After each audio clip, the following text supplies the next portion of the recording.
मेरा नाम डॉक्टर नुमान नसीर है और मैं चेयरमैन हूँ department of mechatronics and biomedical engineering at air university Islamabad. और मैकेट्रॉनिक्स इंजीनियरिंग बेसिकली जो चीज़ें भी ऑटोमेशन में आती हैं ना, ऑटोमेटेड होती हैं, वो मैकेट्रॉनिक्स के अंडर आती हैं।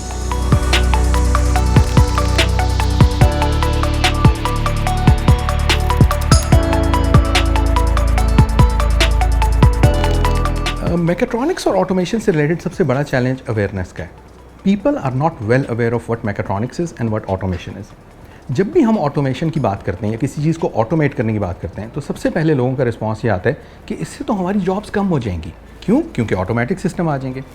ये परसेप्शन इतना ठीक नहीं है, इसलिए कि ये जॉब्स की नेचर को ज़रूर चेंज करेगा, बल्कि ऐसी जॉब्स आएंगी जो ज़्यादा स्किल्ड लोगों के लिए होंगी।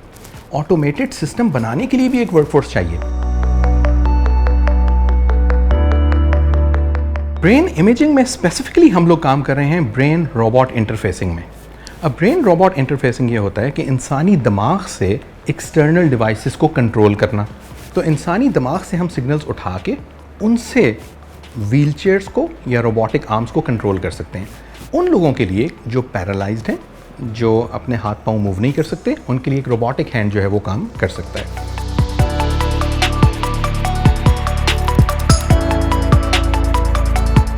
इंजीनियरिंग करने के बाद जो साइंस की तरफ ज़्यादा लगाव हुआ ना, वो टीचिंग ज्वाइन करने के बाद हुआ। क्योंकि जब यूनिवर्सिटी लेवल की टीचिंग में आया मैं, तो मैंने लोग देखे जो साइंसदान थे।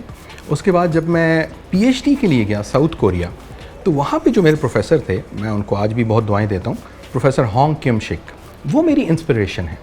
उनसे मैंने रिसर्च, साइंस, डेवलपमेंट ये सब सीखी और the way he worked inspired me. उनको देख के मैं इंस्पायर हुआ और मैंने उनको देख के मैंने एक दफ़ा फ़ैसला किया था कि मैं इन जैसा बनना चाहता हूँ। और अल्हम्दुलिल्लाह अल्लाह ताला ने इज़्ज़त दी और मेरी ये ख्वाहिश पूरी की कि आज मैं कह सकता हूँ कि अगर उन जैसा नहीं तो कुछ अक्स उनका मुझ में नज़र आता है।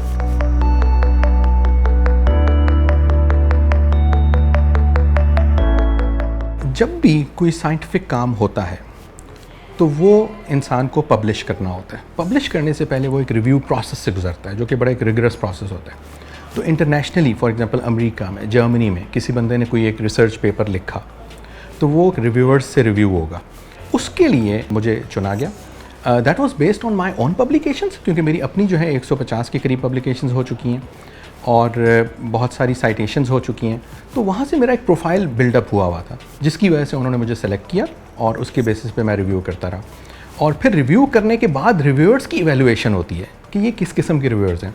तो मैं अब पिछले 10 साल से ज़्यादा हो गए हैं मैं रिव्यू कर रहा हूँ और 2-3 साल पहले top 1% reviewers of the world में मेरा नाम पबलॉन्स ने शामिल किया था।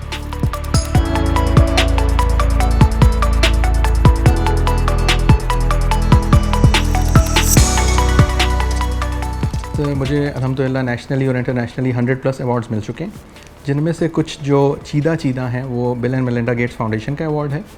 उसके अलावा एक बॉस्टन यूनिवर्सिटी ने 2022 में मुझे कम्युनिटी अवार्ड दिया था फॉर बिल्डिंग अप एफनियर्स कम्युनिटी। एफनियर्स एक ऐसा डिवाइस है जिससे हम ब्रेन सिग्नल्स उठा सकते हैं। इसके अलावा मेरा नाम the directory of productive scientist of Pakistan में 3 साल कंसेक्टिव आया था। और इसके अलावा यूनिवर्सिटी ऑफ ब्रवी जावा है इंडोनेशिया में, वहाँ से मुझे अवार्ड मिल चुका है।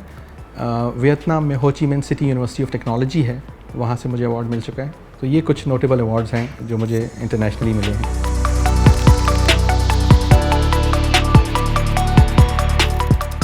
आई would like to thank the HPL PSL for awarding me with this हमारे heroes award. I truly believe कि अगर आप मेहनत, डिटर्मिनेशन के साथ काम करते रहें तो इंशाल्लाह अल्लाह ताला आपको रिकग्निशन देता है और उसके लिए मैं बहुत ज़्यादा शुक्रगुज़ार हूँ HPL PSL का। Thank you.